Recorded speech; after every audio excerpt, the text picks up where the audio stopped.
स्नान पूर्णिमा थी, भगवान ने आज्ञा की, राजन ब्राह्मणों को बुला करके लाओ, वेदज्ञों को लेकर के आओ और हमारा जलाभिषेक करो। महाप्रभु जगन्नाथ जी का जलाभिषेक किया। इंद्रद्युम्न राजा और गुंडीचा दोनों जगन्नाथ जी की सेवा करते थे। एक दिन महाप्रभु जी ने इनसे कहा कि कुछ वरदान मांगो, हम तुमसे बड़े प्रसन्न। तो इंद्रद्युम्न राजा ने तो ये वरदान मांगा कि मेरे संतान ना हो। भगवान बोले ऐसा वरदान क्यों चाहिए?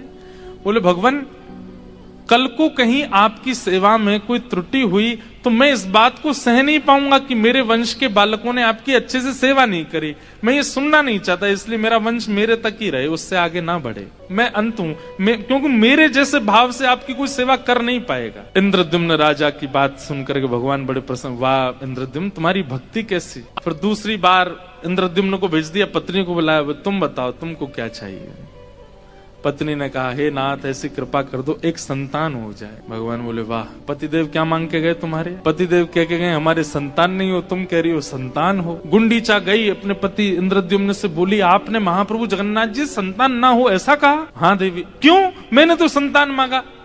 तो इंद्रद्युम्न उल्टा नाराज होगा, तुमने परमात्मा से संसार मांगा, तुमने जगन्नाथ जी से जगन्नाथ जी नहीं मांगे, तुमने पुत्र मांगा। दोनों में थोड़ी नोक झोंक सी हुई। महाप्रभु जी बोले, रुक जा, तुम दोनों क्यों लड़ रहे हो? दुविधा में तुम्हें पड़ गया हूं। पति को संतान नहीं चाहिए, इसको संतान चाहिए, अब कैसे होगा? इंद्रद्युम्न बोला, नहीं भगवान ये मेरी अर्धांगिनी है, इसको मेरी बात माननी, आप हमें संतान मत दीजिए। तो बोले अर्धांगिनी हूं मतलब आधा अंग मैं हूं, तो मैं अपनी इच्छा प्रकट कर सकती हूँ। महाप्रभु जी हमें संतान चाहिए। महाप्रभु जी बोले, रुक जाओ नेक, तुम दोनों बैठो, थोड़ा हमको सोचने दो क्या करें। तब महाप्रभु जी मंद मंद मुस्काए और बोले, गुंडीचा मैया एक लीला हो सकती है। क्या? कि बालक का जन्म भी ना हो और आपके यहाँ एक पुत्र भी हो जाए। बोले वो कैसे होगा?